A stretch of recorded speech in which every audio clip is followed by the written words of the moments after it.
আসসালামু আলাইকুম আমার আদরের এসএসসি 25-এর ছোট্ট ভাই বোনেরা। তোমাদের সাথে আমার আগে দেখা হয়নি, আজকেই তোমার সাথে আমার প্রথম দেখা।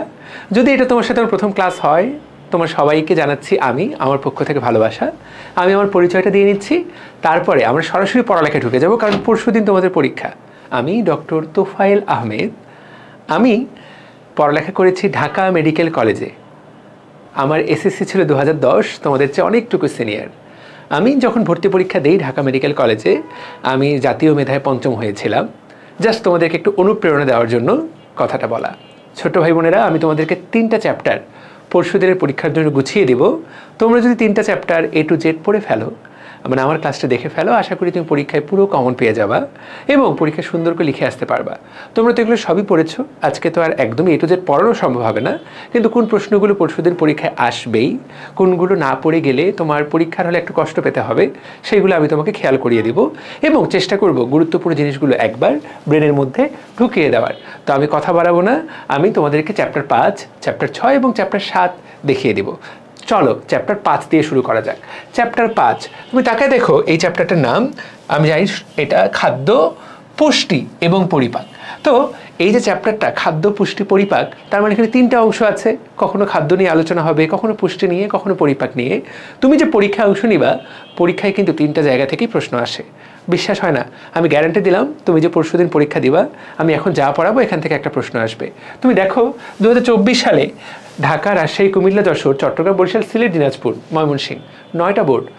এমন কোনোটা বোর্ড নাই যেটাতে প্রশ্ন আসেনি। কোনো ময়মনসিংহে তো 2টা এসেছে। গত 3 বছরে, 21 সাল ছাড়া প্রত্যেক বছর প্রত্যেক বোর্ডে একটা করে প্রশ্ন এসেছে। This is a must. এই চ্যাপ্টার থেকে প্রশ্ন আসবেই। তাহলে এখান থেকে তুমি প্রশ্ন পাবাই, এখান থেকে প্রশ্ন আসবেই। এটা 100-তে 100 নিশ্চিত এখান থেকে প্রশ্ন আসবে। আমি তোমাকে একদম গ্যারান্টি দিচ্ছি যে প্রশ্ন এখান থেকে আসবেই। বুঝাতে পারলাম? তো যেহেতু প্রশ্ন আসবে, তার মানে যা যা পড়াবো তুমি জাস্ট একটু খালি মনোযোগ দিয়ে দেখে যাও, পড়া হয়ে যাবে। আমি তোমাকে যখন পড়াবো, আমি তোমাকে প্রশ্নটা দেখাবো যে প্রশ্ন কীরকম হবে, সেই প্রশ্নটা আমরা কিভাবে উত্তর করব, বইয়ের স্লাইড, বইটাতে কোন জায়গায় পাবা সেটাও তোমাকে পড়াই দিব। ওই প্রশ্নটার পাশে আশেপাশে বইয়ে কী কী বলা আছে সেটাও তোমাকে পড়াই দিব, এবং অল্প সময়ের মধ্যে। চলো শুরু করা যাক। তো এইটা যদি আমরা সলভ করি, তাহলে তুমি একটা প্রশ্ন কমন পাওয়ার চান্স বেড়ে যাবে। এই প্রশ্নটা ঢাকা বোর্ড 2024 এসেছে। সাফিন সপ্তাহে 2-3 দিন খেলা করে, সে হালকা পরিশ্রমী, তার উচ্চতা 5 ফুট 1 ইঞ্চি, তার ওজন 80 কেজি, বয়স 16 বছর। কয়েকটা তথ্য দেওয়া।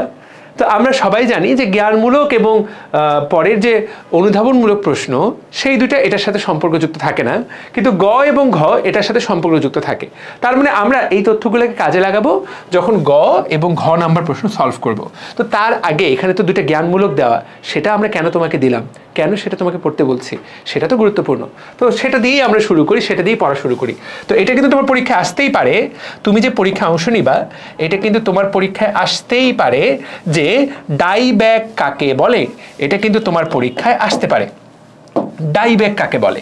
তো আমরা এটা দিয়েই পড়া শুরু করব। প্রিয় ভাই ও বোনেরা, ডাই ব্যাগ কাকে বলে এটা দিয়েই পড়া শুরু হবে। রেডি? 1 2 3। আমি তোমাদেরকে চাইলেই নিজে এখানে বোর্ডের মধ্যে লিখে দিতে পারি।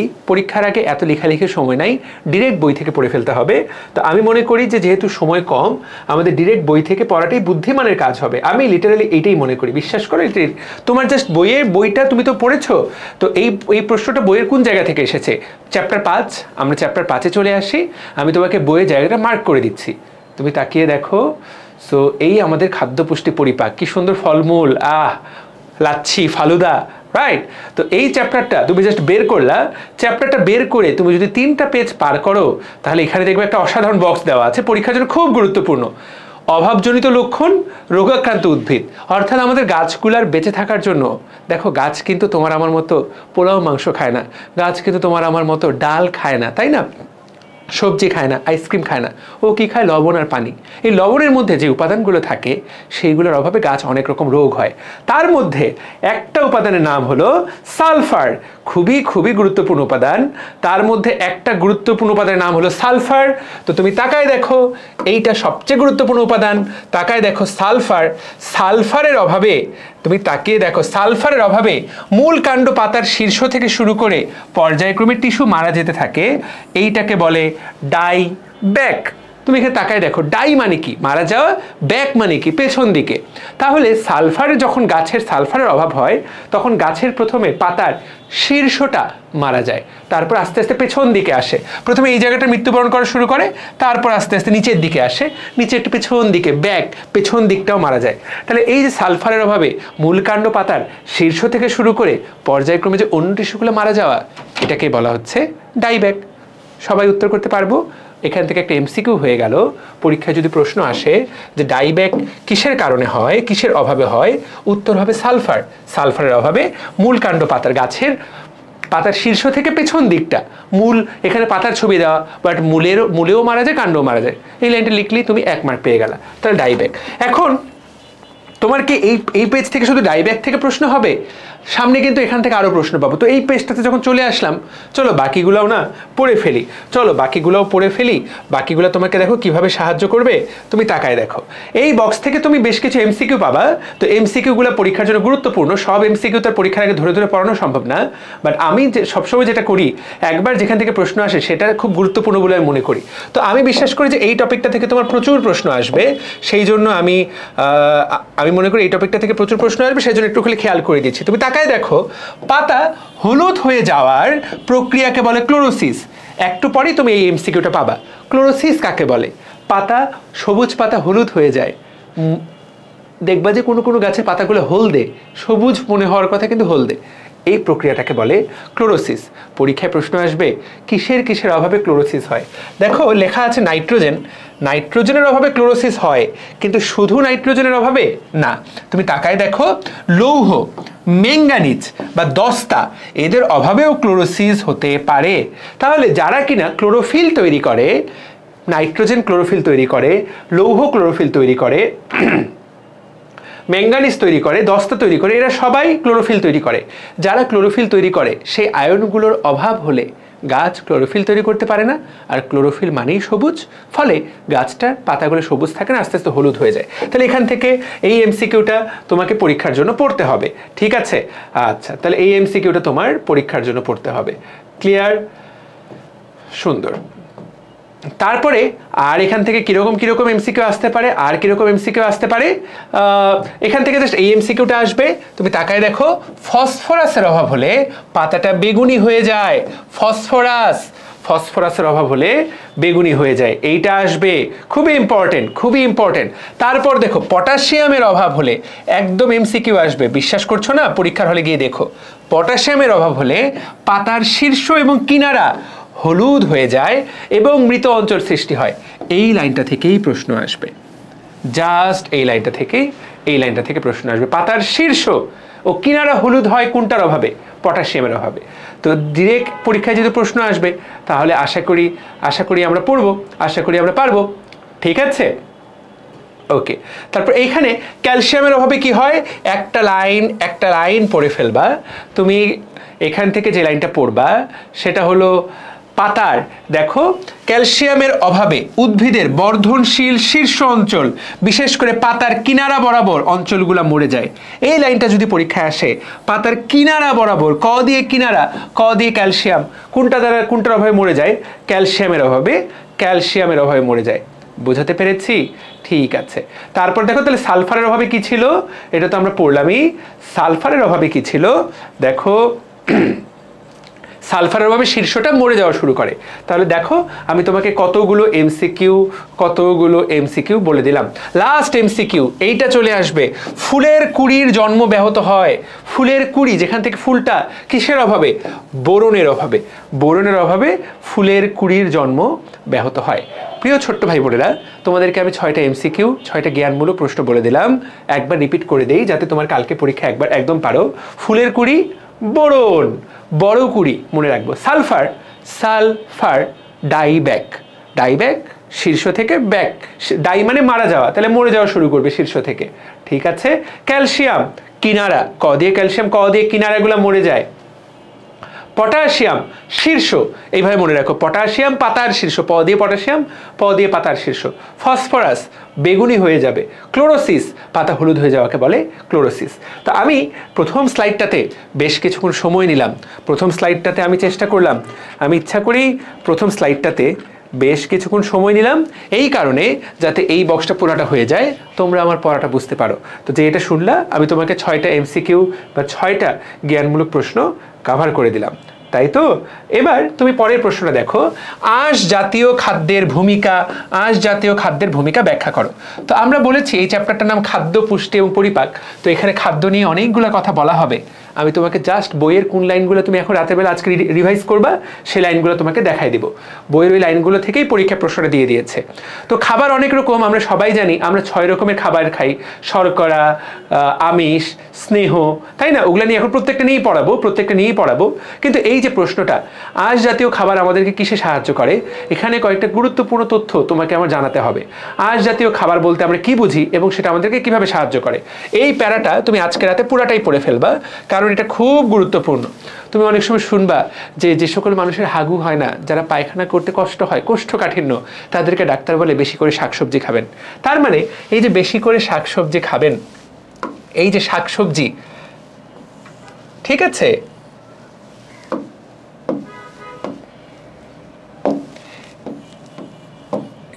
আচ্ছা, এই যে সবজি, ঠিক আছে, শাঁস, ফলের খোসা, উদ্ভিদের ডাঁটা, মূল, এগুলোর মধ্যে আঁশ থাকে। এখন তাহলে কি বললাম, যে সকল মানুষের হাগু হয় না, ডাক্তার তাকে বলে বেশি করে সবজি খাবেন। সবজি খেলে কি হয়, তোমাদেরকে একটা মজার কথা বলি। এই যে খাদ্য আঁশ বা ফাইবার, এদেরকে বলে ফাইবার।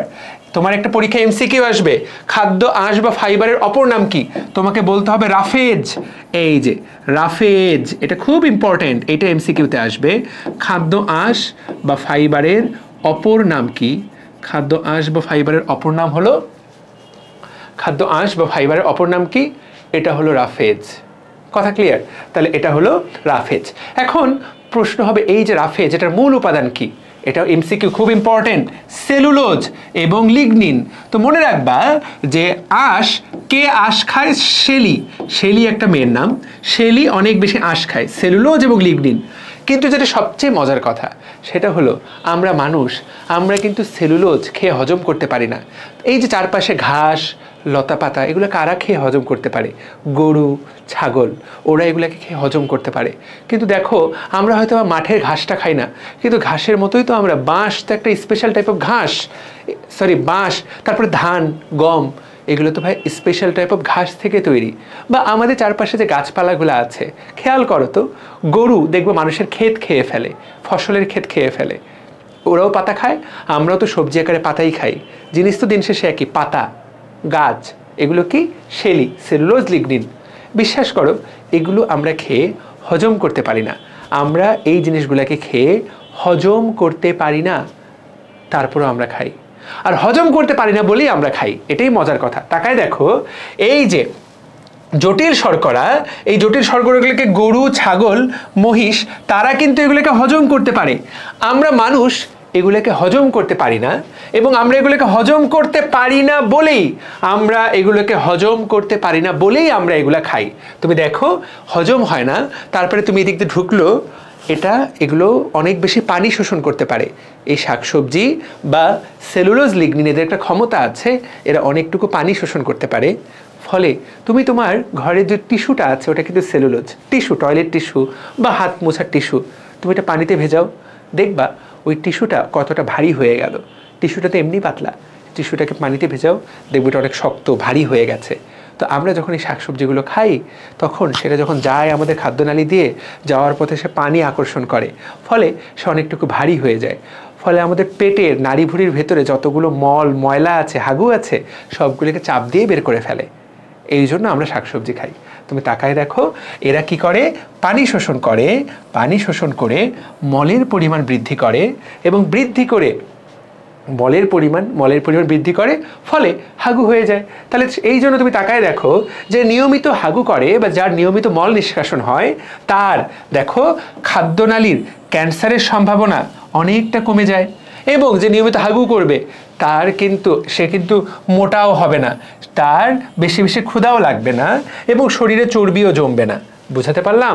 খাবারটা যদি জমে থাকে এটা আলটিমেটলি বদহজম থেকেই সমস্যাগুলো হয়। তাহলে এই খাবারগুলো আমরা কেন খাবো? 1, কোষ্ঠকাঠিন্য সমস্যা দূর করার জন্য, 2, মোটা হয়ে গেলে সেটা কমানোর জন্য, 3, পেটটা ক্লিয়ার হয়ে যাবে, পেটের ক্ষুধা প্রবণতা, বেশি বেশি ক্ষুধা লাগে এই যে বদহজম কমানোর জন্য, 4, চর্বি জমার প্রবণতা, যাদের চর্বি জমে যায় শরীরে, মানে মোটা সহজ বাংলায়, এবং এগুলো করলে কি হবে? ক্যান্সার প্রবণতা কমে যাবে। তো এই কথাগুলো তুমি সুন্দর করে লিখতে পারবা না? অবশ্যই পারবা বলে আমি বিশ্বাস করি, না পারার কোনো কারণ নাই। তা আমি 2টা প্রশ্ন আলোচনা করলাম, 2টা প্রশ্ন আলোচনা করতে একটু সময় লাগলো, বাট এখন থেকে মূল প্রশ্ন থেকে আমরা দ্রুত পড়ে ফেলবো, যেটা সবচেয়ে গুরুত্বপূর্ণ। তাকায় দেখো এইবার, তাহলে এইটা ডান হয়ে গেল, আশা করি পারবা। আমি বই থেকে কিভাবে পড়বো সেটা দেখাই দিলাম, এটাও দেখাই দিলাম। সাফিনের দৈনিক ক্যালোরি চাহিদা, এইটা ভাইয়া পরীক্ষায় আসবে এবং এইটা তোমাকে পারতে বেশ কষ্ট করতে হবে। এটা তোমাকে পারতে হলে কষ্ট করতে হবে, বিশ্বাস করো, এইটা পারতে হলে কষ্ট করতে হবে। এটা ইজি না, এটা ইজি না, আগেই বলে নিচ্ছি। যারা আগে পড়োনি আমি নিশ্চিত সবাই তোমরা পড়েছো, বাট তোমরা এখানে একটা এখন ম্যাথের ফ্লেভার পাবা। ক্যালোরি চাহিদা, দৈনন্দিন ক্যালোরি চাহিদা কিভাবে বের করে। সো ক্যালোরি চাহিদা আমরা কিভাবে বের করব? ক্যালোরি চাহিদা মানে কি? এই যে মানুষটা আমি চলছি, তোমার হাতে রিমোটের ব্যাটারি আছে না? তো দেখবে যে ব্যাটারিটা একসময় শেষ হয়ে গেল, ব্যাটারিটা শেষ হলে রিমোটটা আর চলবে না। তার মানে রিমোটটাকে চালানোর জন্য একটা শক্তি লাগে। আমি দাঁড়িয়ে দাঁড়িয়ে ক্লাস নিচ্ছি, আমি যদি 10 দিন ধরে না খেতে পারতাম তাহলে আমি কিন্তু দাঁড়ায় ক্লাস নিতে পারতাম না, শুয়েও নিতে পারতাম না, আমার শরীরে শক্তি শেষ হয়ে যেত। তার মানে প্রত্যেকটা জিনিসের একটা শক্তি লাগে। মানুষের বেঁচে থাকার জন্য, প্রতিদিন চলার জন্য এরকম শক্তি লাগে। এটার নাম হলো ক্যালোরি চাহিদা। প্রত্যেকটা মানুষের একটা দৈনন্দিন ক্যালোরি চাহিদা আছে। আচ্ছা, সেটা কত, সেটা কিভাবে বের করে, সেটার জন্য যে সূত্রটা আমি তোমাদেরকে লিখে দেই, তো সূত্রটা তুমি লিখে দিব। তার আগে দেখি তো আমরা এখানে খাতায় এভাবে লিখবা। সাফিনের বয়স, 3টা জিনিস দেওয়া। সাফিনের বয়স 16 বছর, উচ্চতা 5 ফুট 1 ইঞ্চি, ওজন 80 কেজি। পরীক্ষার খাতায় এইভাবে লিখবা। তাহলে এইটা আমাদেরকে দেওয়া আছে, দেখো তোমাকে এই তথ্যগুলো আগে দিয়েছে, তুমি পরীক্ষায় এভাবে লিখবা। 5 ফুট 1 ইঞ্চি, ওজন 80 কেজি, বয়স 16 বছর। তোমার কাছে চেয়েছে ক্যালোরি চাহিদা। এখন ক্যালোরি চাহিদা বের করার জন্য যে সূত্রটা আছে, আমি জানি না তোমরা এটা জানো কি জানো না, তো আমি তোমাদেরকে বইয়ে দেখাই দিচ্ছি। এবং আরেকটা তথ্য দেওয়া আছে, তোমরা যদি একটু খেয়াল করো, যে তথ্যটা এখানে দেওয়া, সেই তথ্যটার নাম কি দেখো। বলেছে সাফিন সপ্তাহে 2 থেকে 3 দিন খেলাধুলা করে, সে হালকা পরিশ্রমী। এই তথ্যটাও গুরুত্বপূর্ণ। তো সেই গুরুত্বপূর্ণ তথ্যটার গুরুত্ব কোথায় সেটা তো তুমি জানতে পারবা এখন। কিভাবে জানতে পারবা? দেখো আমি তোমাকে বলছি কিভাবে জানতে পারবা। সো নিচের দিকে চলে যাও, এটা পরীক্ষা আসবে, এটা প্রত্যেক বোর্ডেই কোনো না কোনো বার আসবে। আগামী হয়তো আজকে যে ক্লাসটা করছো এই অঙ্কটা ভালো মতো শিখে যাও, সূত্রটা কিন্তু মুখস্থ করতে হবে, আগেই বলে দিলাম। খুবই ইম্পর্টেন্ট এই সূত্রটা, খুবই ইম্পর্টেন্ট এই সূত্রটা। তুমি তাকিয়ে দেখো,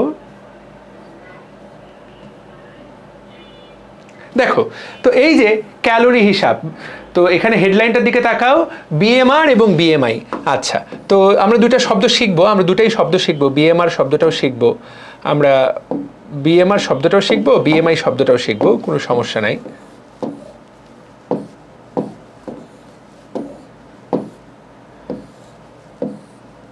আচ্ছা, কোনো কারণে এটা এভাবে কাজ করছে না, শুধুমাত্র এভাবে কাজ করছে। আচ্ছা ফাইন, কোনো প্রয়োজন নাই। ওকে, বিএমআর এবং বিএমআই। তো তার আগে আমরা কি বলবো? ক্যালোরি চাহিদা। তো তুমি একটু তাকায় দেখো, ক্যালোরি চাহিদার জন্য তোমার বইয়ে এই ছকটা তোমাকে দেখে নিতে হবে। খেয়াল করো, পরীক্ষায় বলেছে সাফিন কিরকম, পরীক্ষায় গতদিন যে প্রশ্নটা এসেছে, মানে এই প্রশ্নটা, হালকা পরিশ্রমী, সপ্তাহে 2-3 দিন খেলাধুলা করে। কিন্তু তুমি যে কালকে পরীক্ষা দিবা সেটাতে কিন্তু এটা নাও থাকতে পারে, সেটাতে থাকতে পারে সাফিন দেখো খুবই পরিশ্রমী, পরিশ্রমী, সপ্তাহে 2 থেকে 3 দিন প্রচুর খেলা করে। দেখো হালকা নাকি পরিশ্রমী কোনটা বলা। পরিশ্রমী সপ্তাহে প্রতিদিন খেলাধুলা করে, অত্যন্ত পরিশ্রমী প্রচুর দৌড়ঝাঁপ খেলাধুলা করে, নাকি একদম পরিশ্রমী না। পরীক্ষায় যে কোনোটাই আসতে পারে, এই 5টার যে কোনোটাই আসতে পারে। আসার পর তাহলে ক্যালোরির মান বের করার জন্য তোমাকে এইভাবে গুণ দিতে হবে। কিভাবে গুণ দিতে হবে? বিএমআর যদি একদম পরিশ্রমী না হয় 1.2, প্রচুর পরিশ্রমী হলে 1.9 দিয়ে গুণ হবে, আর মাঝেরগুলা 1.375, 1.55, 1.725। তো 1.2, 3, 5, 7, 9 খেয়াল করো, 3, 5, 7, 9 এইটুকু মনে রাখাটা আপাতত গুরুত্বপূর্ণ, ঠিক আছে। তো ক্যালোরি মান 1.2 থেকে 2, 3, 5, 7, 9 একদমই পরিশ্রমী না, চূড়ান্ত পরিশ্রমী, আর মাঝখানে সপ্তাহে কয়দিন খেলাধুলা করে তার উপরে নির্ভর করে। 2-3 দিন হালকা খেলাধুলা, 2-3 দিন প্রচুর খেলাধুলা, প্রতিদিন খেলাধুলা। তার চেয়ে গুরুত্বপূর্ণ এটা তো ঠিক আছে, কোনটা কত দিয়ে গুণ দিব, কাকে গুণ দিব, বিএমআর মান জিনিসটা কি, বিএমআর এটাই পরীক্ষার জন্য তোমার গুরুত্বপূর্ণ। পরীক্ষায় শুধু এটাও আসতে পারে। বিএমআর মানে কি দেখো, এখানে লেখা আছে, এটা পরীক্ষার জন্য ভয়ঙ্কর ইম্পর্টেন্ট। বেজাল মেটাবলিক রেট, তোমার শরীরটা নর্মালি চলাচল করার জন্য বেজাল, বেজাল মানে বেস, ভিত্তি, মেটাবলিক রেট। এই যে দেখবো তোমার শরীরটা গরম, তুমি যে বেঁচে আছো, তোমাকে বাঁচিয়ে রাখার শক্তি কতটুকু, এইটার নাম হলো বিএমআর। পরীক্ষায় এটাও এমসিকিউ আসতে পারে, এটা জ্ঞানমূলক প্রশ্ন আসতে পারে। বেজাল মেটাবলিক রেট মানে কি? যখন তুমি একদম কোনো কাজ করবে না, বা তুমি একদম ঘুমিয়ে আছো, দেখো তুমি যখন ঘুমায় থাকো তুমি কি খাও, তুমি যখন ঘুমায় থাকো তুমি কি টাকা পয়সা কামাও, অর্থাৎ নিজেকে বাঁচিয়ে রাখার কোনো কাজ কিন্তু তুমি করো না, তুমি জাস্ট ঘুমাও। শক্তি কিন্তু উৎপন্ন হতেই থাকে শরীরে। কিভাবে উৎপন্ন হয়, কতটুকু শক্তি লাগে, এইটা দ্বারা বুঝে। দেখো যখন বিশ্রামরত অবস্থায় মানব শরীরে ব্যবহৃত শক্তির পরিমাণ, বুঝতে পারলাম, এটার নাম বিএমআর। তো তুমি যখন বেশি খেলবা, বেশি গুণ, তাহলে এই শক্তিটা তো লাগবেই। এর উপরে তুমি যদি প্রচুর পরিশ্রম করো তাহলে এর উপরে শক্তি খরচ হবে, আর তুমি যদি একদমই পরিশ্রম না করো তাহলে হাঁটাচলা, নর্মাল হাঁটাচলা করতে একটু বেশি শক্তি লাগবে, কারণ এটা তো বিশ্রাম। তুমি যদি বিশ্রামের বাইরে একটু যাও, এই জন্য ওইভাবে গুণের মানগুলা দেওয়া। এখন প্রশ্ন হলো যে এই মানটাই বা আমরা কিভাবে বের করব, বিএমআর আমরা কিভাবে বের করব, পরীক্ষার জন্য খুব গুরুত্বপূর্ণ। এটা একটা এমসিকিউ আসবে। বিএমআর বের করার সূত্রটা কে দিয়েছেন? বিজ্ঞানী হ্যারিস বেনেডিক্ট। সূত্রটার নাম হ্যারিস বেনেডিক্টের সূত্র, নামটা মনে রাখবা। সূত্রটা খুবই কঠিন, আমার জীবনে শেখা সবচেয়ে কঠিন সূত্রগুলোর একটা। খেয়াল করো, সূত্রটা ভয়ঙ্কর। এখানে ভালো করে তাকাও, একজন মানুষের বিএমআর নির্ণয় করতে 4টা জিনিস তোমাকে জানতেই হবে। ওই মানুষটার বয়স কত, ওই মানুষটার ওজন কত, ওই মানুষটার উচ্চতা কত, এবং ওই মানুষটা কি ছেলে নাকি মেয়ে। আমাদের কাছে আমরা দেখতে পাচ্ছি যে আমাদেরকে বলে দেওয়া আছে সাফিন, বয়স, উচ্চতা, ওজন। তার মানে সাফিন, কিন্তু নামটাও কিন্তু গুরুত্বপূর্ণ, সাফিন হলো ছেলে। 4টা জিনিস তুমি যদি জানো তাহলে তুমি সাফিনের বিএমআর আগে বের করতে পারবা, সাফিনের বিএমআর বের করতে পারবা। এবং বের করার পর ক্যালোরি চাহিদা, সাফিন যেহেতু হালকা পরিশ্রমী, তোমার মনে থাকার কথা, সাফিনকে বলা হয়েছে হালকা পরিশ্রমী, তাহলে সাফিনের বিএমআর এর মানটা বের করার পর সেটাকে 1.375 দিয়ে গুণ দিবা। যেইটা মান আসবে সেটাই আমাদের উত্তর, এইটাই আমাদের উত্তর। এখন সবই তো ঠিক আছে, কিন্তু বিএমআরটা কত হবে, এই বিএমআর বের করার জন্য আমাদের এই 4টা জিনিস লাগবে। এই 4টা জিনিস আমরা কিভাবে বসাবো সেইটাই বলেছে বিজ্ঞানী হ্যারিস বেনেডিক্ট। তোমরা এটা সবাই পড়েছো, আমি আরেকবার মনে করাই দিই, আজকে অবশ্যই প্র্যাকটিস করবা। যদি ছেলে হয় সাফিনের মতো, তাহলে সূত্রটা হলো ছেলেদের বিএমআর। ছেলেদের বিএমআর এর সূত্রটা কি? 66 প্লাস ওজন গুণন 13.7 প্লাস উচ্চতা সেন্টিমিটারে গুণন 5।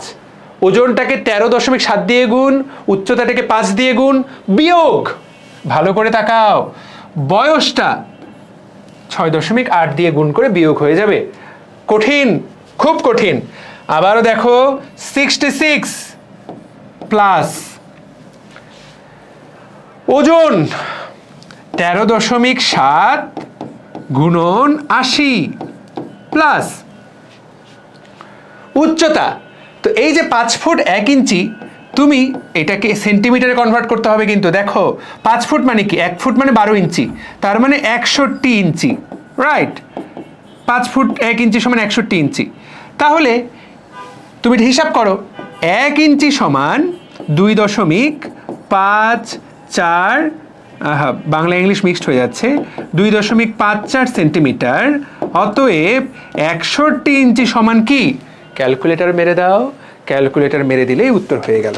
তা এটা তোমাকে কিন্তু যা জীববিজ্ঞান পরীক্ষা ভেবে ক্যালকুলেটর নিয়ে যাবা না, সে কিছুটা বিপদে পড়ে যেতে পারো, একদম বিপদে পড়ে যেতে পারো। 2.54, তাহলে জাস্ট আমি তোমাকে এই অঙ্কটা করে দিই যাতে পরবর্তীতে তুমি বাকিটা নিজের মতো করে করতে পারো। তাহলে 154.94।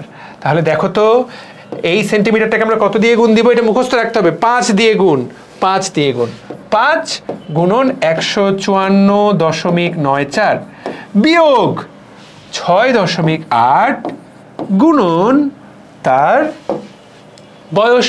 তার বয়স কত? তার বয়স হলো 16, তার বয়স হলো 16। এই যে মানটা আসবে, চলো মানটা বসাই, আমি মানটা বসাচ্ছি। 66 প্লাস যেটা মান আসবে সেটাই উত্তর, 13.7 গুণন 13.7 গুণন 80, চলো প্লাস 5 গুণন 154.94, জাস্ট ক্যালকুলেটরে বসাবা, মাইনাস 6.8 গুণন 16, দ্যাটস অল। তাহলে আমার উত্তর আসলো 1827.9। সরি, তাহলে 1827.9 বিএমআর এত ক্যালোরি। তাহলে বিএমআর এটাও ক্যালোরি। তাহলে বিএমআর কত আসলো? তুমি এইটার বিএমআরটা কত আসলো তুমি সেটা একটা হিসাব করে ফেলো।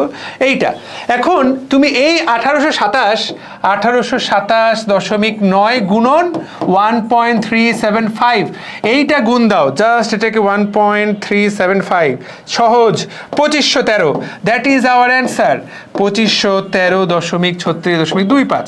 এই অঙ্কটা আসলে যারা একটু অঙ্কটার সূত্রটা মনে রাখতে পারবে তাদের জন্য প্রচণ্ড সাপে বর। এখানে ফুল 3-এ 3 পেয়ে যাবা তুমি যদি এই অঙ্কটা পরীক্ষার খাতায় উত্তর করে আসতে পারো। ক্যালোরি চাহিদা এইটা যদি খালি মিলাই দিতে পারো একদম হয়ে গেল। কষ্টটা কি? কষ্টটা হলো সূত্রটা মনে রাখা, 66, তারপরে এই যে ওজনটাকে 13.7 দিয়ে গুণ, তারপরে উচ্চতাটাকে 5 দিয়ে গুণ, উচ্চতাটা সেন্টিমিটারে নিতে হবে, এটাই ভুল হয়ে যায় সবার জানো। আর এই যে এটার নাম কি? বয়স, বয়সটাকে 6.8 দিয়ে মাইনাস করতে হবে। এইটা মনে রাখা খুবই কঠিন, আমারও খুব কঠিন লাগতো। এবং একইভাবে এইখানে যদি সাফিনের জায়গায়, বিশ্বাস করো ঝামেলা হচ্ছে, এখানে যদি সাফিনের জায়গায় বলতো রাফিয়া, তো রাফিয়া তো আর ছেলের নাম হতে পারে না, যদিও আজকাল ছেলে মেয়ে সবার নামই কাছাকাছি হয়ে যাচ্ছে। তারপর রাফিয়া যদি বলতো তাহলে তো রাফিয়া তো মেয়ে, তখন কিন্তু ভাইয়া আরও একবার বলে দেই, তখন কিন্তু বিএমআরের জন্য তুমি এই যে হ্যারিসের সূত্রটা, হ্যারিস বেনেডিক্টের সূত্রটা কিন্তু ভাইয়া এরকম থাকতো না, তখন সূত্রটা হতো ভালো মতো দেখো, সূত্রটাতে বিশাল একটা পরিবর্তন আছে।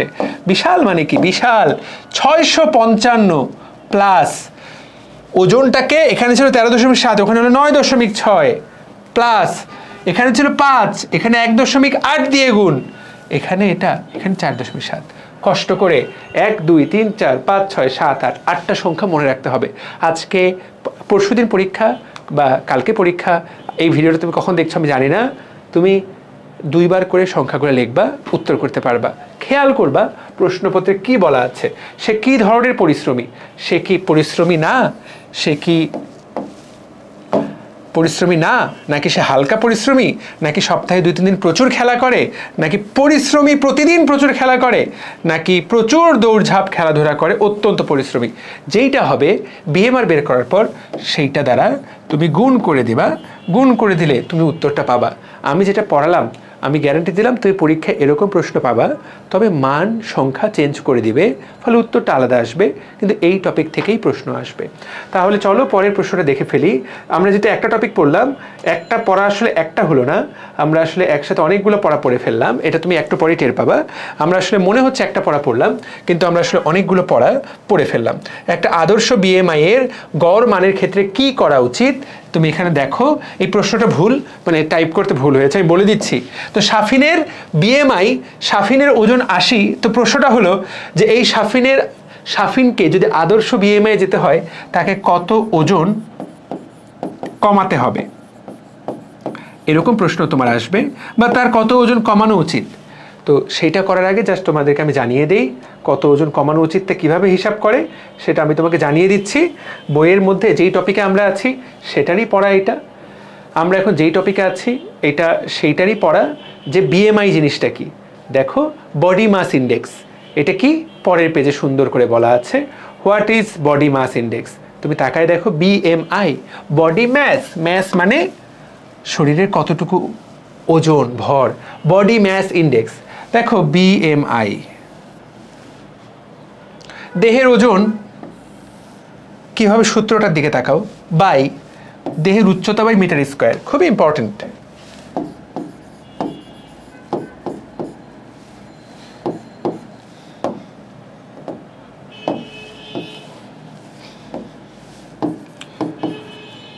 ওজন হিসাবটা তোমাকে লিখতে হবে, ওজনটা হিসাব হবে কেজিতে, বাই উচ্চতা, উচ্চতা স্কোয়ার, উচ্চতার হিসাব হবে মিটারে। তার মানে আলটিমেটলি এটা মিটার স্কোয়ার হয়ে যাবে। বুঝাতে পারলাম? উচ্চতা স্কোয়ার বা জিনিসটা আসলে হয়ে যাবে মিটার স্কোয়ার। তাহলে বিএমআই এর একক হলো কেজি পার মিটার স্কোয়ার। এখন সেইটা তো পরের ব্যাপার, তাহলে আমাদেরকে দেখতে হবে এইটা হলো তোমার ব্যাপার।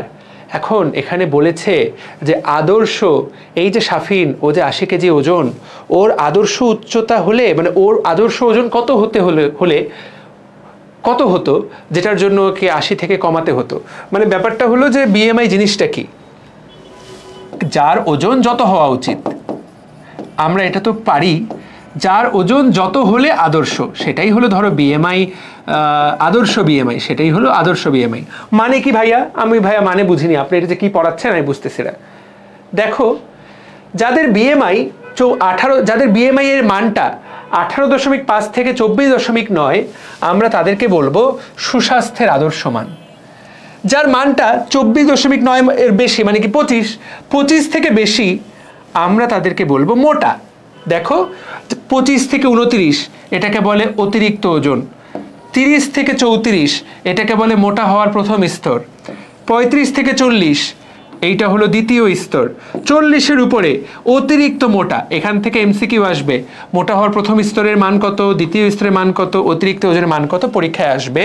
এবং কোন স্তরে মানুষ মারা যেতে পারে, এই যে তাকায় দেখো 40-এর উপরে মারা যাওয়ার আশঙ্কা অনেক বেশি বেড়ে যায়। আদর্শ মান কত? 18.5 থেকে 24। আদর্শের নিচে শরীরের ওজন কম, আন্ডারওয়েট থাকে না, খুব হ্যাংলা পাতলা, যার শরীরে কিচ্ছু নাই, রাইট, এরকমটা থাকে। এখন এই প্রশ্নটাতে বলেছে যে সাফিন যদি আদর্শ ওজনের হতো, বা সাফিনকে এখন যদি আদর্শ বিএমআইতে যেতে হয়, তাহলে তার ওজন তাকে কতটা কমাতে হবে, এটাই হলো প্রশ্ন, রাইট। তো চলো লেটস স্টার্ট। সাফিনের আমরা বলেছি সাফিনের ওজন কত, সাফিনের ওজন 80 কেজি। সাফিনের উচ্চতা কত আমরা মাত্র বের করলাম, আমরা একটু আগে উচ্চতা কিন্তু সেন্টিমিটারে বের করেছি, তুমি হয়তো খেয়াল করেছো কিনা, 154 সেন্টিমিটার। তাহলে এটাকে মিটারে নাও, 1.5494 মিটার, জাস্ট এটাকে মিটারে নিয়ে নাও, 1.5494 মিটার। তাহলে জাস্ট এখানে মিটার বসায় দাও, 1.5494 মিটার দিয়ে স্কোয়ার বা মিটার দিয়ে, মিটারটাকে ভেতরে নিয়ে তুমি স্কোয়ার দিতে পারো, কোনো অসুবিধা নাই। উপরে দিলা কেজি, জাস্ট তুমি এটা বসায় দাও, 80 ভাগ 1.5494, 1.5494। তাহলে দেখো সাফিন অনেক মোটা, ওর বিএমআই আসছে 33.32 কেজি পার মিটার স্কোয়ার। দেখতে পাচ্ছ সাফিন স্থূলতার প্রথম স্তরে আছে, দ্বিতীয় স্তরে আছে, তাই না? সাফিন আছে স্থূলতার দ্বিতীয় স্তরে, প্রথম স্তরে, মোটা হওয়ার প্রথম স্তরে। তাহলে সাফিন এখন কোথায় আছে? মোটা হওয়ার প্রথম স্তরে। তোমাকে এভাবে লিখে দিতে হবে যে সাফিন আছে প্রথম স্তরে। এখন তাহলে বলা হয়েছে সাফিনকে যদি আদর্শ বিএমআইতে আসতে হয় তাকে কত ওজন কমাতে হবে। এইটা তুমি চাইলে করতেও পারো, চাইলে নাও করতে পারো, তুমি ডিরেক্ট এটা করতে পারো। আমরা আদর্শ বিএমআই কাকে বলি?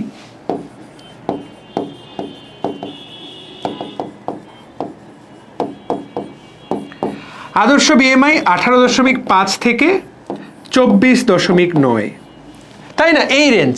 এখন এটা তো রেঞ্জ, এই বিএমআই কারো 20 হলেও আদর্শ, 21 হলেও আদর্শ, 22 হলেও আদর্শ, 23 হলেও আদর্শ, সবই তো আদর্শ। তারপরে একটা পয়েন্ট ধরে দিলে ভালো হয় না?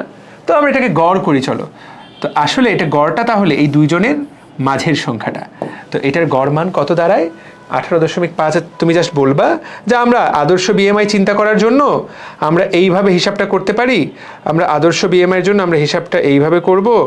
কিভাবে করব দেখো, তাহলে 18.5 প্লাস 24.9 ভাগ 2 21.7। তাহলে এইটা হলো শাফিনের আদর্শ বিএমআই। এইটা যদি শাফিনের এখন হয় তাহলে ভালো। এখন প্রশ্ন হলো তাহলে শাফিনের ওজন কত হইতে হবে যদি এইটা তার হয়? দেখো উচ্চতাটা তো আর কমানো যায় না। বিএমআই ঠিক করার জন্য হয়তো উচ্চতা বাড়াবা, নাহলে ওজন কমাবা। চাইলেই তো আর উচ্চতা বাড়ানো যায় না, মানুষ তো চাইলেই লম্বা হতে পারে না। তো ওজনটাই কমাতে হবে। তাহলে ওজন কমানোর জন্য তাহলে আমরা কি করব? আমরা এইভাবে লিখতে পারি যে তাহলে ওকে এখন কি করতে হবে, এগুলো তো আমরা লিখেই ফেলছি। তো আপাতত চাইলে এটা মুছে দেওয়া যায় বা সাইডেও করা যেতে পারে, আমি তোমাদেরকে করে দিচ্ছি। সো এটা তো তার আদর্শ বিএমআই, আমি এইখানে করে দিই যাতে তুমি বুঝতে পারো। আদর্শ বিএমআই সমান ওর কাঙ্ক্ষিত ওজন। কাঙ্ক্ষিত ওজন কত হতে হবে এটাই তো প্রশ্ন। কাঙ্ক্ষিত ওজন বাই উচ্চতা।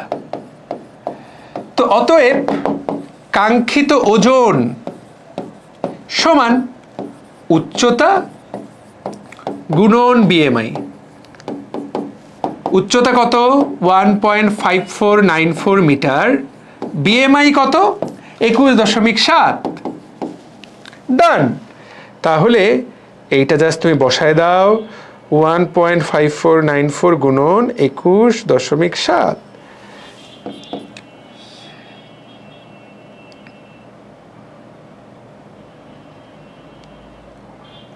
এখানে একটা ছোট্ট মিস, উচ্চতা স্কোয়ার হবে, সরি উচ্চতা স্কোয়ার। হ্যাঁ, তাহলে উচ্চতা স্কোয়ার দিয়ে দাও, জাস্ট স্কোয়ার। তাহলে এখানে তো স্কোয়ার হবে তাই না, মানে সূত্রটা তো স্কোয়ার ছিল, তো জাস্ট বসায় দাও 1.5494। ডান। তাহলে ওর ওজন হওয়া উচিত 52.09 বা লিখবা 52.1 কেজি। ওর উচ্চতা হওয়া উচিত 52.1 কেজি। ওর উচ্চতা বর্তমানে আছে 80 কেজি। তাহলে শাফিনের উচ্চতা কমাতে হবে, সরি ওজন কমাতে হবে। তাহলে ওজন কমাতে হবে 80 মাইনাস 52.1, কত হয়? 27.9, রাইট? 80 মাইনাস 52। ক্যালকুলেটর ইউজ করে নিবা যাতে কোনোই ভুল না হয়। ক্যালকুলেটর তো আমাদের চেয়ে ভালো হিসাব পারে, এই বিষয়ে কোনো সন্দেহ নেই। তাহলে এত কেজি ওজন কমাতে হবে, কত কেজি? এত কেজি। ডান ডান ডান ডান ডান। এই রিলেটেড, এর বাইরে কোনো প্রশ্ন আসবে না। বিএমআই তুমি যদি বের করতে পারো, খেয়াল করতে হবে ওজন বাই উচ্চতা স্কোয়ার। অনেক সময় স্কোয়ার দিতে ভুলে যাই, ফলে উত্তরটাই ভুল চলে আসবে। আমি যেমন এখানে স্কোয়ার দিতে ভুলে যাচ্ছিলাম, জানি না বুঝেছো কিনা। না বুঝার কোনো কারণ আছে? আদর্শটাকে আমরা কিভাবে ধরবো তাহলে? এই এদের যোগফলের মাঝামাঝি, এইটাই হলো আদর্শ মান 21.7। এইটার জন্য কত হবে তার ওজন? তার ওজন কত হওয়া উচিত? তার ওজন হওয়া উচিত 52। তাহলে তাকে কমাতে হবে কত? 27 কেজি ওজন তাকে কমাতে হবে, সে যদি আদর্শ মানে আসতে চায়, সে যদি আদর্শ বিএমআইতে আসতে চায়। কারণ তার উচ্চতা তো খুব বেশি না, উচ্চতা তো 5 ফুট 1 ইঞ্চি, সে তো খুব একটা লম্বা না। তার ওজন খুব বেশি বেশি হওয়া উচিত হবে না, তার ওজন 52 কেজি হলেই ভালো। তাহলে আমরা একটু সময় নিলাম প্রথম প্রশ্নটা সলভ করার জন্য, কিন্তু প্রথম প্রশ্নটা বিশ্বাস করো, এই প্রথম প্রশ্ন সলভের মাধ্যমে আমরা কিন্তু শুধু একটা প্রশ্ন সলভ করিনি, আমরা অনেকগুলো প্রশ্ন সলভ করে ফেলেছি। তোমাদের মনে হতে পারে যে এটাতে অনেকটুকু সময় লেগে গেল, কিন্তু এই প্রশ্নটা পরীক্ষায় আসবে, আর আসবে বলেই আমি এটাতে সময় নিলাম ইচ্ছাকৃতভাবে। এটাতে আমাদের অনেকগুলো প্রশ্ন, পরবর্তী প্রশ্ন হয়ে গেছে। যেমন আমি তোমাদেরকে দেখিয়ে দিচ্ছি, আমরা তো মোট 10টা এমসিকিউ দিয়েছি, তুমি এখানে তাকায় দেখো। তাহলে এই প্রশ্নটা আমাদের ডান হয়ে গেছে। দেখো মিথিলার বিএমআর হিসাব করো। দেখো মিথিলার বিএমআর দেওয়া, মিথিলা একটা মেয়ে, তার 30 বছর বয়স দেওয়া, তার উচ্চতা সেন্টিমিটারেই দেওয়া, তার ওজন দেওয়া, তাহলে তুমি হ্যারিসের সূত্র ব্যবহার করে 655 ওজনকে গুণ দিবা, উচ্চতাকে গুণ দিবা এবং বয়সকে মাইনাস দিবা, দিয়ে তুমি হিসাব, এটা তোমার হোমওয়ার্ক, এটা তুমি আজকেই প্র্যাকটিস করবা, তাহলে তোমার এটা উত্তর করতে পারবা। ঠিক আছে? কিভাবে মিথিলা সুস্বাস্থ্যের অধিকারী হতে পারবে? জাস্ট একই রকম, একই বিএমআই বের করবা মিথিলার, বের করে দেখবা যে তার বিএমআই কি 24-এর বেশি, 24.9-এর বেশি। যদি দেখো যে হ্যাঁ 24.9-এর বেশি, হবেই তো, ওজন 90 কেজি, তাহলে বলবা তাকে সুস্বাস্থ্যের অধিকারী হতে হলে জাস্ট আগের অঙ্কটাই করে দিবা, তাকে এত কেজি ওজন কমাতে হবে। সে যদি এত কেজি ওজন কমায় তাহলে সে সুস্বাস্থ্যের অধিকারী হয়ে যাবে। দেখো এই প্রশ্নটা ডান হয়ে গেল, দেখছো অন্যান্য বোর্ডে এসেছে, খেয়াল করেছো? তাহলে আমি তো বললাম যে একটা প্রশ্ন আমরা আসলে পড়িনি, আমরা 3টা প্রশ্ন পড়ে ফেলেছি। তাকিয়ে দেখো, সুমনার বয়স 22 বছর, উচ্চতা 157, ওজন 70 কেজি, দৈনিক ক্যালোরি চাহিদা বের করো, বিএমআই নির্ণয় করো, তার সুস্বাস্থ্যের অধিকারী হওয়ার জন্য উপায় বিশ্লেষণ করো। তুমি তাকিয়ে দেখো, তুমি কি খেয়াল করেছো যে একই প্রশ্ন রাজশাহী বোর্ড, আগামীকালকে কোনো না কোনো বোর্ডে আজকে যে ক্লাসটা দেখবা তুমি এই প্রশ্নটা পাবা। প্রথমে ক্যালোরি চাহিদা হিসাব করবা, সেজন্য বিএমআর হিসাব করবা, বিএমআর হিসাব করে গুণ দিয়ে দিবা, তারপরে ক্যালোরি চাহিদা পেয়ে গেলা, এরপরে বিএমআই হিসাব করবা, ওজন by kg in metre square করে, তার যদি 24-এর বেশি হয়, 25-এর বেশি হয়, আদর্শটা বের করবা, বের করে কত ওজন কমাতে হবে তাকে স্পষ্ট করে জানাই দিবা, স্যার তোমার উপরে খুশি হয়ে যাবেন। তাহলে দেখো আমরা আসলে 3টা সৃজনশীল ডান করে ফেললাম। তো এটা যদি তুমি পারো, দ্যাটস অল। তাহলে আমরা ঘাটাঘাট বাকিটাও পড়ে ফেলবো। তারপরে এখানে কি কি সৃজনশীল দেওয়া, দেখো পিরামিড থেকে অনেকগুলো প্রশ্ন আসবে, তো পিরামিড টপিকটা থেকেও তুমি প্রশ্ন পাবা। এই টপিকটা একটু পড়াই দিই। দেখো তো এইটাকে বলে খাদ্য, তাই না? পিরামিড দেখতে পাচ্ছি একটা, সো এই টপিকটা থেকে তুমি যদি প্রশ্ন পাবা, পিরামিডটা একটু তোমাকে দ্রুত পড়াই দেই। তো আমরা যে খাবারগুলো খাই তার মধ্যে সবচেয়ে বেশি পরিমাণে কোনটা খাওয়া উচিত, তারপরে কোনটা খাওয়া উচিত, এই নিয়ে একটা পড়ালেখা আছে, একদম সহজ পড়ালেখা, একদম সহজ পড়ালেখা। আমার শব্দটা শুনলেই তুমি এখন এটা খুব দ্রুত উত্তর করতে পারবা, মোটেই টেনশন করার কিছু নাই। তো আমরা দেখো, তুমি আজকে যে দুপুরে খাবার খেয়েছো, অনেকটা ভাত খাইছো তাই না, অল্প একটু মাছ বা মাংস খেয়েছো, সবজি কিন্তু মাছ মাংসের চেয়ে বেশি খেয়েছো, তাই কিন্তু আমরা খাই। আর যদি কোনো চর্বি বা বাটার মাটার কেউ খায়, আমরা তো খাই না, ইন্ডিয়ায় খুব বেশি খায়, চর্বি আমরা খুব কম পরিমাণে খাই, বা তেল অনেক খুব কম পরিমাণে খাই। তো এইটাকে বলে আদর্শ খাদ্য পিরামিড। এই পিরামিডে 4টা জিনিস থাকে। কয় রকম খাবার থাকে? 4 রকম খাবার। দেখো, একটার নাম শর্করা খাবার। শর্করা খাবার কি খাবার? শর্করা খাবার। তার উপরে থাকে ভিটামিন খাবার বা খনিজ খাবার, তার উপরে আমিষ খাবার, তার উপরে স্নেহ খাবার। তো ভাইয়া ঠিক আছে, তোমাকে যেটা মনে রাখতে হবে, সিরিয়ালটা সবচেয়ে বেশি পরিমাণে খাবা কি? শর্করা। তাহলে শর্করা সবার আগে, শর্করা সবচেয়ে বেশি পরিমাণে খাবা। চাল, ডাল, চিনি, আলু সবচেয়ে বেশি পরিমাণে আমরা খাই, খেয়াল করো, তাই তো খাওয়া হয়। তারপরেই খাবা খনিজ, লবণ বা ভিটামিন। তো একটা মনে রাখবা, খনিজ আর ভিটামিন সবসময় একসাথে। তো তুমি মনে রাখো আপাতত খনিজ হয়ে গেল শক, শর্করার উপরে কে থাকবে? খনিজ থাকবে। আচ্ছা ভালো, শর্করার উপরে খনিজ। তারপরে দেখো তুমি, তারপরে তুমি খাবা মাছ মাংস, আমিষ, তারপরে খাবা স্নেহ, দ্যাটস, বা তুমি আরও সহজে মনে রাখো, স্নেহ মনে রাখার দরকার নেই, তুমি মনে রাখো ফ্যাট। শখ, আফা। শখ তো একজন মডেল, আগের দিনে ধরো একটা মেয়ে শখ, তাকে তুমি আফা করে রাখছো। সবচেয়ে বেশি পরিমাণে খাবা শর্করা, তারপরে খাবা খনিজ, তারপরে খাবা আমিষ, তারপরে খাবা ফ্যাট, দ্যাটস অল। তাহলে এটার নাম হলো শখ আফা। তো এইটা দিয়ে তুমি লিখবা, এবং পড়ার সময় ভাইয়া এই কথাগুলোকে যে তুমি লিখলা, এই কথাগুলো এখানে আজকে তুমি একবার রিডিং পড়ে নিবা, যে খাবার সময় কি খাবা, এইটা একবার রিডিং পড়ে নিবা। রিডিং পড়লেই তুমি এটা উত্তর করতে পারবা, কিন্তু সিরিয়ালটা জানা থাকলে এটা কোনো ব্যাপার না, আর সিরিয়ালটা জানা না থাকলে এটা একদম বিশাল ব্যাপার। দেখো তো, এই যে চিত্র এস, এটা কি ঠিক আছে? খেয়াল করো, এটা মোটেই ঠিক নাই। চিত্র এস যে 12টা বেজে গেছে, মাছ আর ডিম এটা তো আমিষ, তেল আর ঘি এটা তো চর্বি, এটা সবার উপরে থাকার কথা, ফ্যাট। ভাত রুটি সবার নিচে থাকার কথা, এইটা থাকার কথা সবার উপরে, এইটা থাকার কথা 2 নম্বরে, শাক কুমড়া, হ্যাঁ মাছ মাংস ডিম থাকবে 3 নম্বরে। তাহলে দেখো এটা ঠিক নেই, তুমি লিখবা এইটা ঠিক নাই, আসলটা আমি লিখে দিচ্ছি, তুমি এইভাবে আসলটাকে ঠিক করে দিবা, যাকে যার জায়গায় তাকে তার জায়গায় পাঠায় ছবিটা এঁকে দিবা, এঁকে দিয়ে ওই রিডিং পড়া লাইন থেকে বলে দিবা বা তোমার মতো তোমার ভাষায় বলে দিবা, দেখবে উত্তর করে ফেলেছো। তাহলে এই টপিকটা থেকেও প্রশ্ন আসতে পারে। আমরা কিন্তু এইটা পড়ে ফেললাম, এবং আমরা যেটা পড়ে ফেললাম শুধু কি একটা পড়ে ফেললাম, এরকম তো আরও আছে। দেখো তো এই খাদ্য পিরামিডটা যথার্থ কিনা বলো। তুমি বলবো না ভাই যথার্থ নাই, এখানে এই মাছ মাংস আমরা খাবো 3-এ, ভাত রুটি খাবো 1-এ, পেঁপে শিম কুমড়া, হ্যাঁ এটা ঠিক জায়গায় আছে, এই 2জন ঠিক জায়গায় আছে। এই জায়গায় ভুলটা কি, 1 গেছে 3-এ, 3 আসছে 1-এ। বুঝাতে পারলাম? তো এখানে শুধু এইটা, এই 2জন কিন্তু ওকে আছে, এটাকেও স্বীকার করে নিবা যে এখানে পিরামিডের মতো 2টা জায়গায় গ্যাঞ্জাম আছে, আমরা আসলে বেশি পরিমাণে শর্করা খাবো রেদার দেন আমিষ। আমিষ তো আমরা সবজি পেঁপে কুমড়া এদের চেয়েও কম খাবো, এটা ব্যাখ্যা করে দিবা।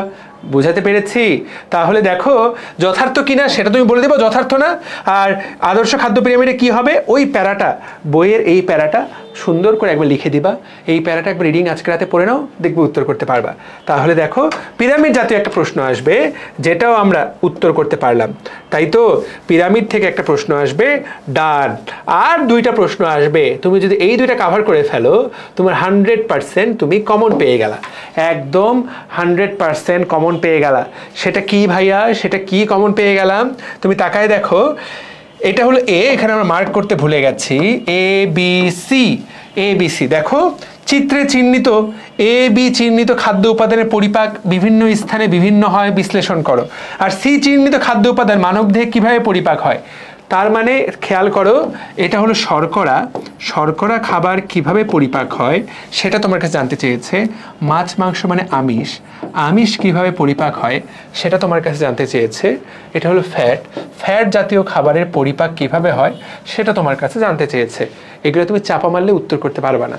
তো একটা প্রশ্ন পড়লে অনেকগুলো প্রশ্ন সলভ হয়ে যাবে, সকল বোর্ডে এভাবেই আসছে। তুমি তাকায় দেখো, এ মাছ, কিভাবে এর পরিপাক হয়, মাছ মাংস আমিষ, আমিষের পরিপাক হয় কিভাবে।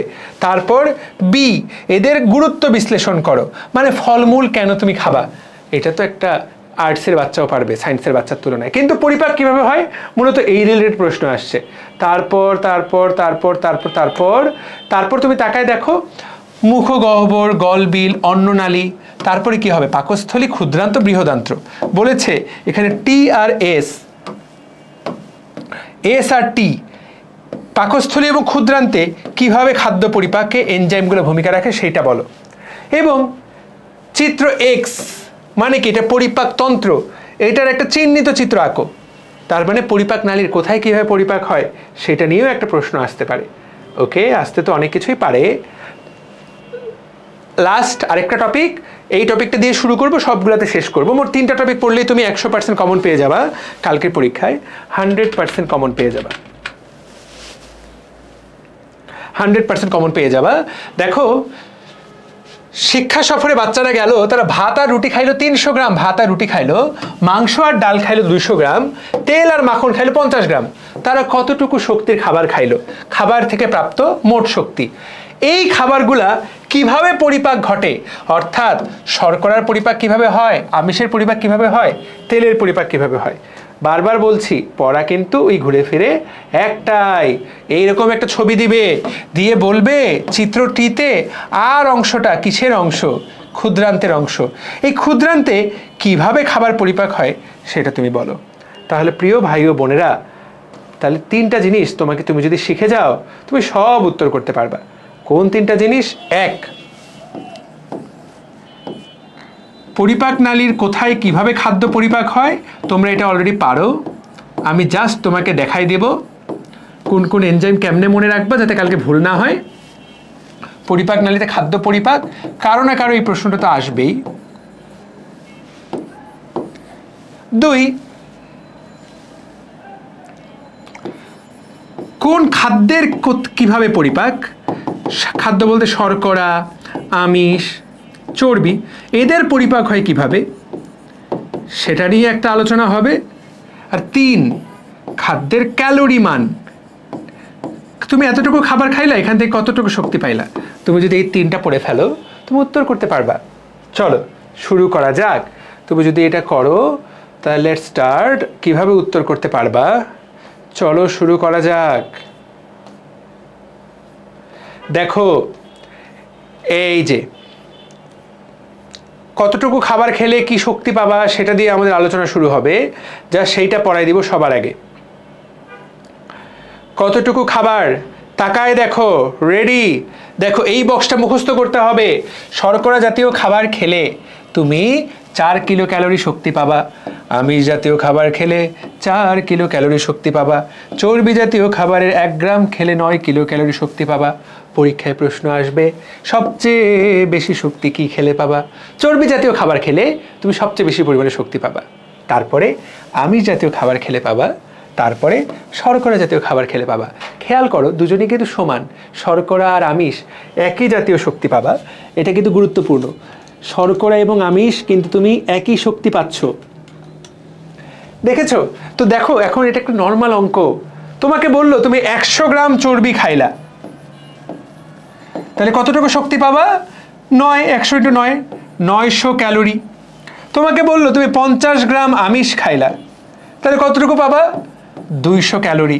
তোমাকে বললো তুমি 200 গ্রাম শর্করা খাইলা, তুমি পাবা 800 ক্যালোরি। বুঝলাম কিনা? তাহলে এখন তুমি মোট কত পাইলা? 200 গ্রাম শর্করা, 100 গ্রাম চর্বি, 50 গ্রাম আমিষ, তুমি মোট খাইলা কত?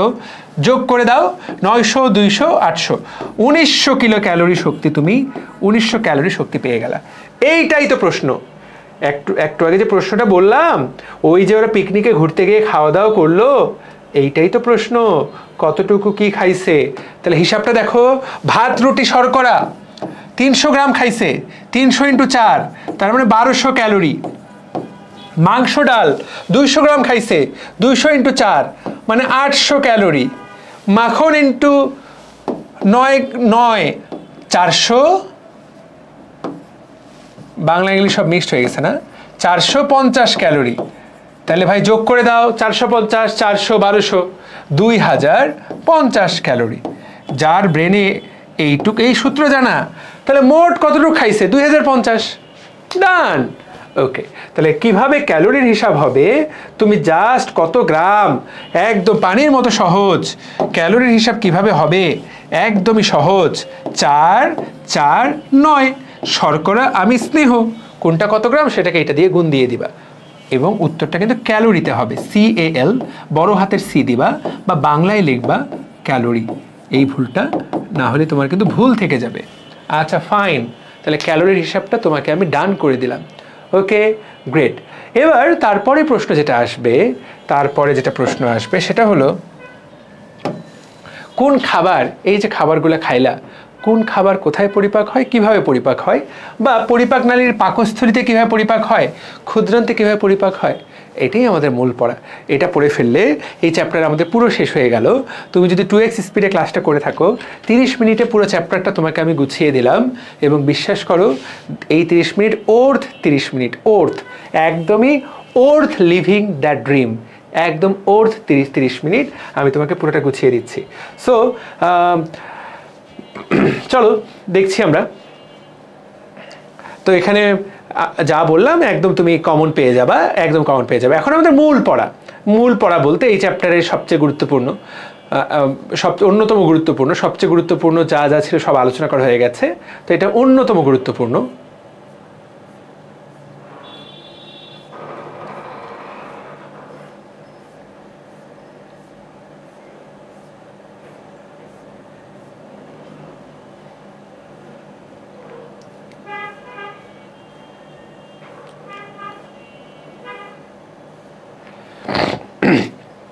তো দেখো আমি তোমাদেরকে বই থেকে দেখাই দিই, তুমি তো বই পড়বা আজকে রাতে, তুমি তো এখন বইটাই পড়বা। তো আমি তোমাকে দেখিয়ে দিচ্ছি যে তুমি কোথা থেকে আমরা উত্তরটা করব। তো 1 নাম্বার, চলো এই ছবিটা কালকের পরীক্ষায় আসতেই পারে। ভাইয়া কোন ছবিটা? আমি ছবিটা দেখাই দিচ্ছি। আমি পার করে চলে গিয়েছি, আমি আন্তরিকভাবে দুঃখিত যে আমি পার করে চলে গেছি। আবার বের করছি, ওয়েট। এত বক্স, এত সংখ্যা, এগুলো পড়তে হবে না, এই বক্স পড়তে হবে না, ভয়ের কোনো কারণ নেই। এই বক্সও পড়তে হবে না, এত কিছু পড়া সম্ভব নাকি দুনিয়াতে? এত কিছু পড়া সম্ভব নাকি? পড়া সম্ভব না। কিরে বক্সটা গেল কোথায়? ও আচ্ছা, এটা তো পেছন দিকে, তাই তো বলি খুঁজে পাচ্ছি না কেন। সরি, ওটা তো পরের দিকে, ওগুলো একদম পরে, হিসাবগুলার পরে। এই যে আমরা যা যা আলোচনা এখন যেটা পড়বো সেটা কিন্তু পরের হিসাব। এই যে, তো চলে আসছি আমরা একদম জায়গা মতো, রেডি সেট গো। তো দেখো এই ছবিটা তোমাকে আঁকতে দিতে পারে, এই ছবিটা আঁকতে হবে পরীক্ষার জন্য, এই ছবিটা এঁকে প্র্যাকটিস করে যাবা। আঁক বা, চন্দ্রবিন্দু আছে, উচ্চারণটা হবে আঁক বা, এই ছবিটা আঁক বা, ঠিক আছে? এই ছবিটা তোমাকে আঁকতে হবে। মুখগহ্বর, খাদ্যনালী, পাকস্থলী, ক্ষুদ্রান্ত, বৃহদান্ত্র, ছবিটা আঁকতে পারতে হবে। ভাইয়া কিভাবে সহজে আঁকবো? যা সহজে আঁকাটা একবার দ্রুত দেখিয়ে দিচ্ছি, দ্রুত, যাতে তুমি উত্তর করতে পারো। আমি খুব একটা ভালো আঁকতে পারি তা না, কিন্তু জাস্ট পরীক্ষায় বেসিক জিনিসটা ক্লিয়ার করার জন্য।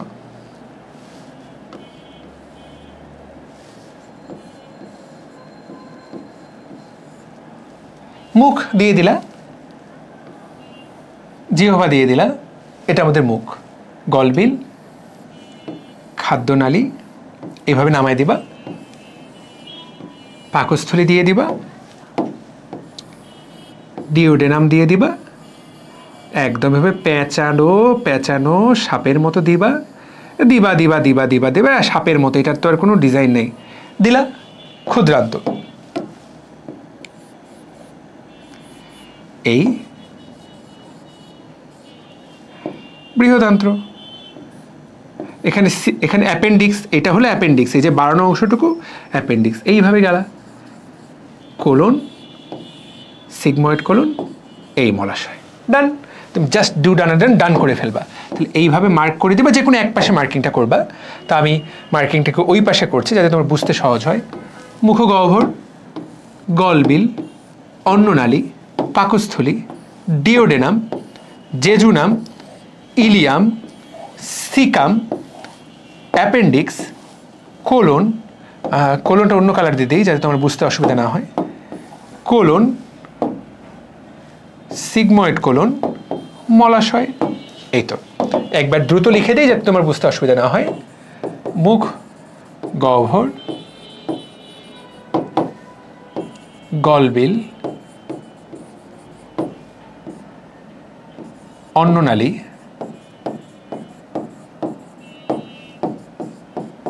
পাকস্থলী, ক্ষুদ্রান্ত্র, বৃহদান্ত্র, আমি তো ক্ষুদ্রান্তকে 3 ভাগে লিখেছি, তো এটা ডিওডেনাম,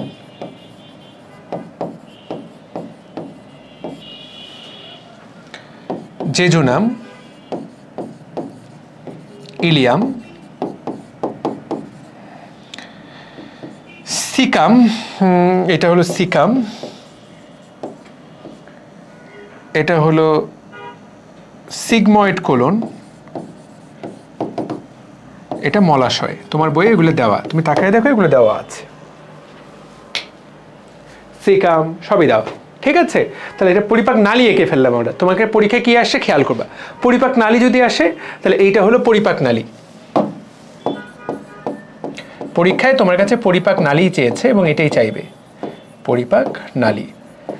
শুরু হবে মুখ দিয়ে, তুমি খাবারটা খাবা, বের হবে পায়ুপথ দিয়ে, পায়ুপথ যেদিক দিয়ে হাগু বের হয়, শুরু হবে মুখ দিয়ে, শেষ হবে। এই তো জটিল পরিপাকতন্ত্র, তুমি এটা এঁকে ফেললা। ওকে, এরপরে প্রশ্ন হবে কোথায় কি পরিপাক হয় সেটা জানাটা গুরুত্বপূর্ণ। তো আমি জাস্ট এনজাইমের নামগুলো বলে দিব যেটা পরীক্ষার জন্য তোমার গুরুত্বপূর্ণ।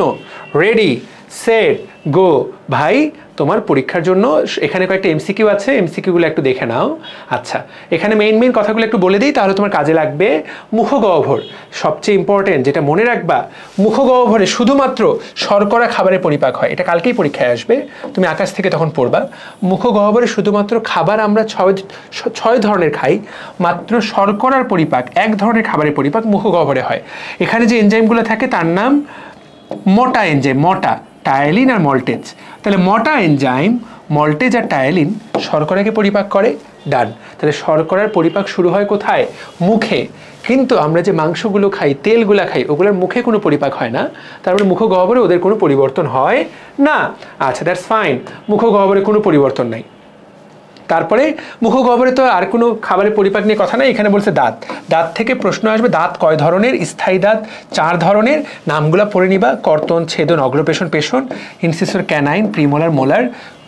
কোনটার কাজ কি রিডিং পড়ে নিবা। ইনসিসর খাবার কাটার জন্য, ছেঁড়ার জন্য, চাবানোর জন্য, এই পেছনেরগুলো এটা তোমার এমসিকিউ এর জন্য। আর মানবদেহে দুধ দাঁত কয়বার গজায়? দেখো মানবদেহে দুধ দাঁত, মানবদেহে দাঁত মোট 2বার গজায়। বড়দের দাঁত থাকে 32টা, ছোটদের দাঁত কিন্তু 32টা থাকে না, 20টা থাকে। ঠিক আছে, মোট দাঁত 2বার গজায়। এই হলো কথা।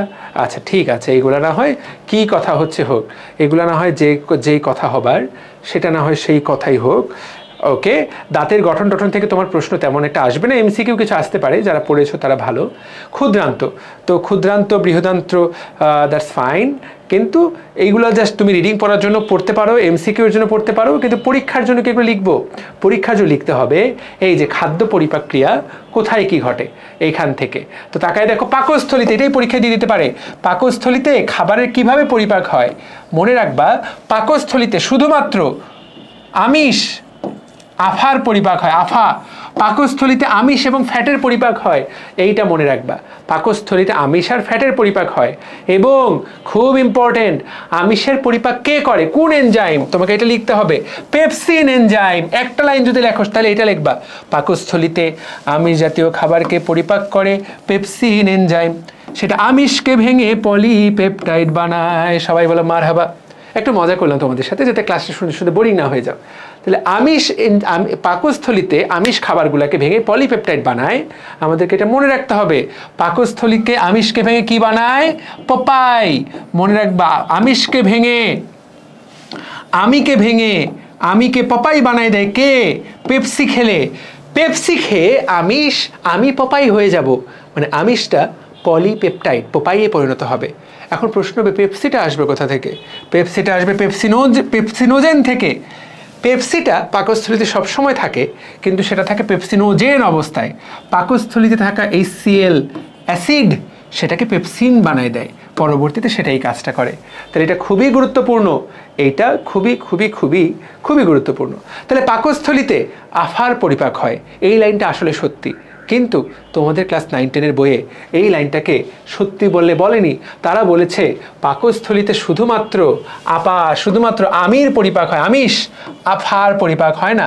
তাহলে এইটাই শিখি, তোমাদের বইয়ে যেটা দেওয়া শুধুমাত্র আমি বা আমিষের পরিপাক হয়, তুমি এইটাই লিখবা, শুধুমাত্র আমিষের পরিপাক হয়। দেখো বলেছে এই পাকস্থলিতে কিন্তু বাকিটার পরিপাক হয় না, তার মানে কি শর্করার পরিপাক হয় না। তুমি এখানে দেখো পাকস্থলিতে শর্করার পরিপাক হয় না, দেখতে পাচ্ছ? পাকস্থলিতে শর্করার পরিপাক হয় না। পাকস্থলিতে স্নেহ পদার্থেরও পরিপাক হয় না, শুধুমাত্র প্রোটিনের পরিপাক হয়। ডান, কিভাবে হয়? ওইটা দ্বারা, এক লাইনে শেষ, আর কিছু বলার দরকার নাই। এরপর তুমি দেখো ক্ষুদ্রান্তে পরিপাক।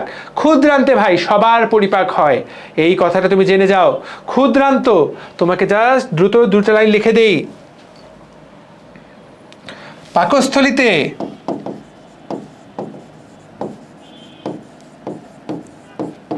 শুধু আমিষ, কালকে যাতে কাজে লাগে।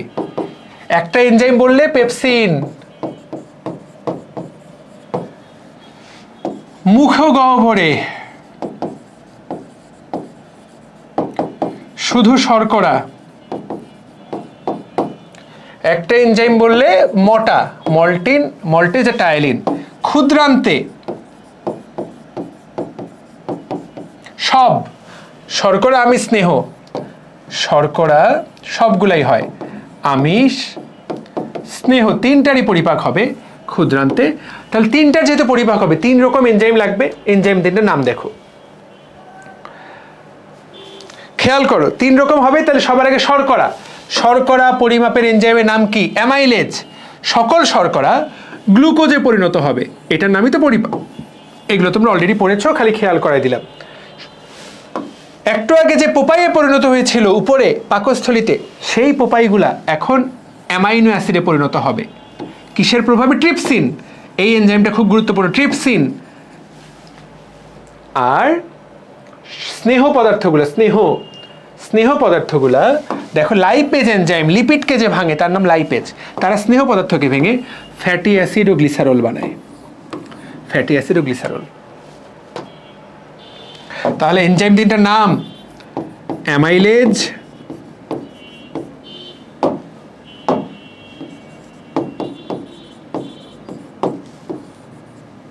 আমিষের জন্য ট্রিপসিন, শব্দটার দিকে তাকাও, আগেরটা কিন্তু পেপসিন, এবার ট্রিপসিন, লাইপেজ।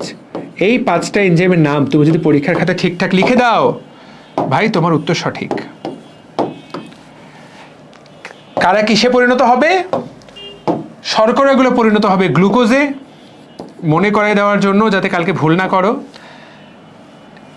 এরা পরিণত হবে অ্যামিনো অ্যাসিডে, স্নেহ পদার্থ পরিণত হবে ফ্যাটি অ্যাসিড এবং গ্লিসারলে। তুমি যাতে ভুল না করো তোমাকে আমি জাস্ট দ্রুত রিভাইজ করে দিলাম। দ্যাটস অল, তুমি সব কমন পেয়ে যাবা, A to Z কমন পেয়ে যাবা। তাহলে এখন যদি প্রশ্ন করে শর্করা জাতীয় খাবার কিভাবে পরিপাক হয়, খেয়াল করো, তোমাকে বললো তুমি ভাত খাইলা, ভাত কিভাবে পরিপাক হবে? ভাত মুখে মল্টেজ এবং টাইলিন দ্বারা ভাঙবে, তারপর পাকস্থলী, তারপরে ক্ষুদ্রান্তে। এই 2 জায়গায় শুধুমাত্র শর্করার পরিপাক। প্রোটিনের পরিপাক কিভাবে হবে? মুখে হবে না, হবে কোথায়? পাকস্থলীতে। পাকস্থলীতে এটা পেপসিন দ্বারা ভেঙে পোপাই, পলিপেপটাইডে পরিণত হবে। এই পোপাইকে ক্ষুদ্রান্তে ট্রিপসিন অ্যামিনো অ্যাসিডে পরিণত করবে। চর্বি না এখানে পরিপাক হবে না এখানে, শুধুমাত্র ক্ষুদ্রান্তে তাদের পরিপাক হবে। কি হবে? লাইপেজ এনজাইম তাদেরকে ভেঙে ফ্যাটি অ্যাসিড এবং গ্লিসারল বানাবে। তাহলে ওই যে প্রশ্নটা, কোন খাবারের পরিপাক কিভাবে হয়, কোথায় হয়, এটাই হলো উত্তর। শর্করা মুখ এবং ক্ষুদ্রান্ত, প্রোটিন পাকস্থলী এবং ক্ষুদ্রান্ত, স্নেহ পদার্থ শুধু ক্ষুদ্রান্ত। সবগুলো প্রশ্নের উত্তর আমি তোমাকে দিয়ে দিলাম। তুমি যদি ক্লাসটা মনোযোগ দিয়ে শোনো তুমি সবগুলো কমন পেয়ে যাবে ইনশাল্লাহ। এখানে আমরা তোমাদেরকে সাজেশন এমসিকিউ দিয়ে দিলাম। এই এমসিকিউগুলো তুমি জাস্ট গো থ্রু করবা, সহজ সহজ উপাদান। আমি যা যা পড়ালাম সেগুলো থেকে অনেকগুলো ডিরেক্ট কমন পাবা, তো এইগুলো একবার দেখে যাবা। এছাড়াও আরেকটা স্লাইড, সাজেশন এমসিকিউর স্লাইড আমরা তোমাকে আপলোড দিয়ে দিয়েছি। তো আমি মনে করি না যে যা পড়ালাম এর চেয়ে বেশি কিছু লাগবে। ক্লাসটাকে আমি আর বড় করতে চাচ্ছি না, কারণ চ্যাপ্টারটা বড়। তোমার মনে হতে পারে যে পরীক্ষার আগে এত বড় ক্লাস, কিন্তু আবারও বলছি এই চ্যাপ্টারটা বেশ বড়, মানে বেশ বড়। আমি চেষ্টা করলাম খুব দ্রুত এটাকে কনসাইজ করার জন্য। পরের 2টা চ্যাপ্টার নিয়ে তোমার সাথে আবার দেখা হচ্ছে। ছোট্ট ভাই আপুটা, ক্লাসটা কেমন লাগলো পরীক্ষা শেষে এসে তোফায়েল ভাইকে জানিও। আসসালামু আলাইকুম।